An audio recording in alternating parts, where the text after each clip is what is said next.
who is Barbara May to you then? Barbara May. Staple of support and affection. You know? Something I could easily done without.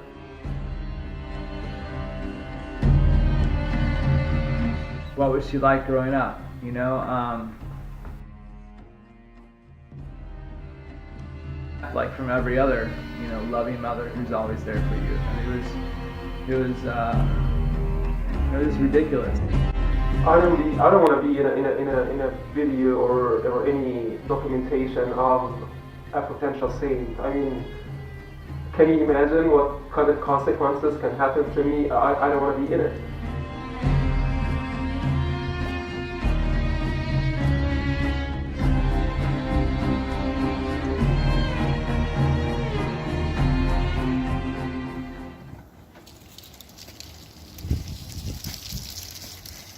Hi, you guys were at the show.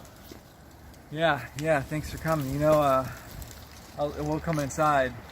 When your producers contacted me, I just say I really didn't want to talk about Barbara May. It's been so easy and such a good life that it's just really hard to talk about somebody like her. Tell me where you want me to, set up or sit down. Come on in.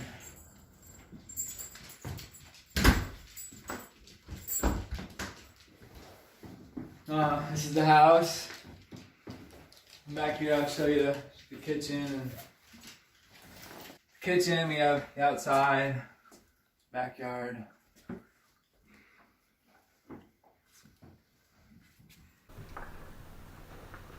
Yeah. So what do you want to know about Barbara May?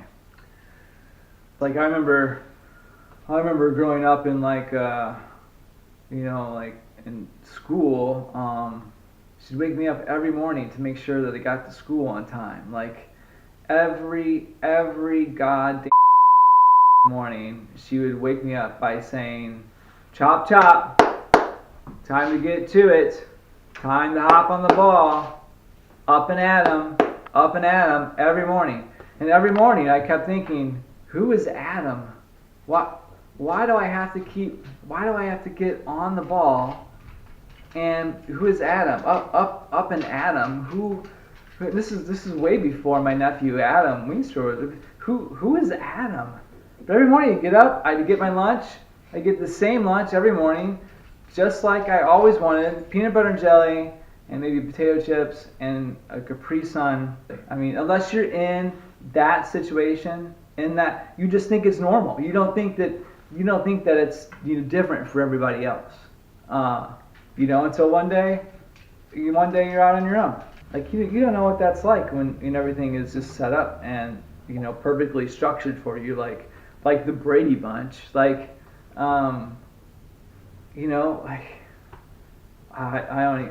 could go on and on about my childhood, if you even want to call it that. I remember it snowed one year, and it snowed so much. I think it was like 82 or 85, St. Louis, and so I was like 6 or 7, and it snowed so much that I could walk up the snowdrift and touch the gutter of the house. But what made this particularly memorable is that I wanted to go sledding on the hill at the Civic Center, the Florissant Civic Center. And so what my mom did is she got me all bundled up with like layers and layers of clothes and socks. She got out my sled from the backyard shed, and she drove me and my friend Brian to the Civic Center, which is probably like 20-minute drive in the snow. And then we went out and snowed while she sat in the car and listened to the radio. Just ridiculous. Absolutely absurd. It's crazy, insane. It really, it's a wonder that any of us, Laurie, Christy, Andy, any of us survive. It's insane.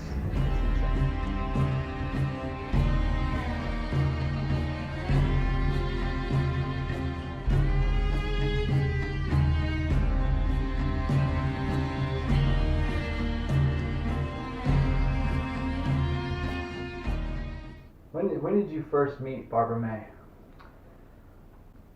first met Barbara May, that would have been when I was born. I don't remember that moment, thank God. And I can't even imagine having even more memories of her in my life. At this point, they've accumulated to a point where it's just permanent scarring. Oh my gosh.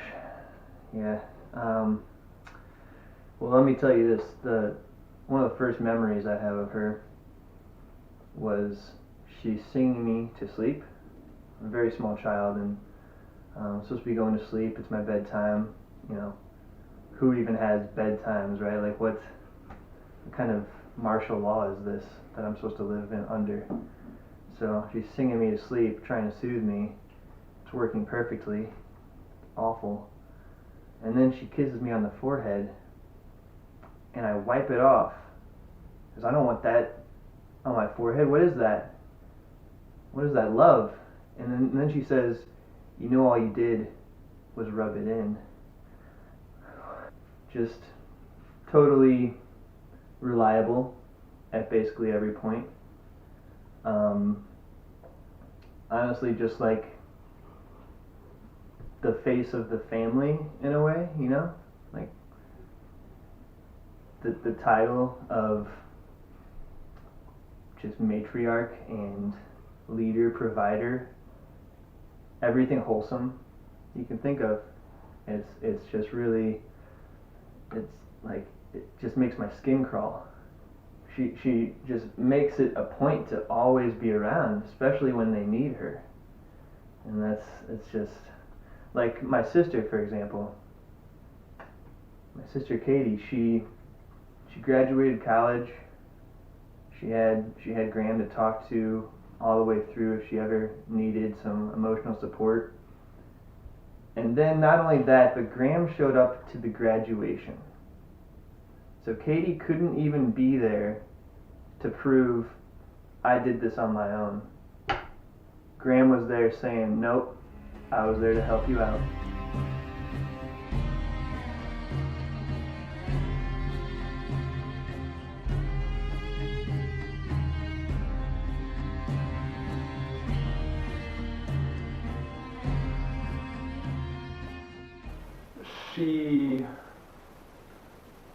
She's just so thoughtful and so nice.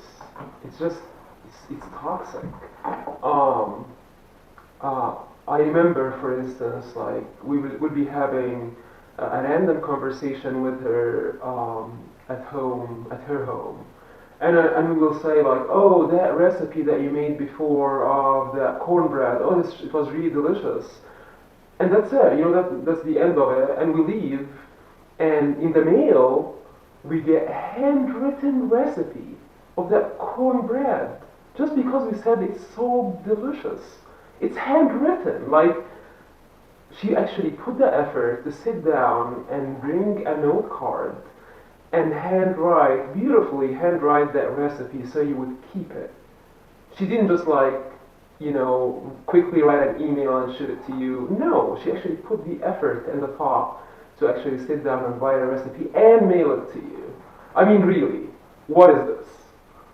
It makes me angry. I'm sorry. Can you imagine? Like, are you understanding how much of a saint she is?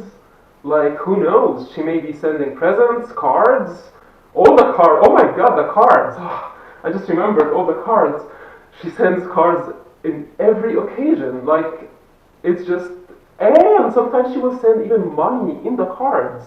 I remember when I was a grad student, and you can imagine how poor a grad student is, and she would send me money in the card. Like, the card itself is something, and she writes the most beautiful notes inside it, and you open it, and money falls on your lap. It's unbelievable. It's just, and she'll tell you like, oh, go treat yourself to something. It's too much. I mean, that's who she is. If it wasn't for her, like, God knows where I'd be. It's just disgusting to think about, really. I mean, I don't know. I don't know what to say. Thanksgiving was one of those times. I mean, you're just sitting there trying to be miserable, trying to convince yourself you hate this time with your family, and then you get endearing questions about your life and where it's going and how you're feeling, and just like truly genuine digging into what it is that makes you you, and wanting to understand you as a person. It's like, who needs that? I'm just trying, like, look, I'm here because I have to be, okay? Like, I don't want all this prying and this genuine interest in my life, you know? It's just, that's when I really realized that she actually does care about me as a person. Well, see, I don't understand, like, she's such a great listener. Like, you would be randomly telling her something, just relating a story that, oh, my mom is trying to explore everything pumpkin because it's her first visit in the fall. And all of a sudden, she went online and Googles and reads reviews on pumpkin coffee. And she mails it to your house so your mom would taste pumpkin coffee. You know, it's like, what kind of messed up mind do you have to have? I mean, she's so completely selfless that it just becomes this burden that you have to deal with on a day-to-day basis. Look at all the things I have because of Barbara, because of Barbara May. There's really something saintly about this person, and I don't know what I'm supposed to do about that. It is decided.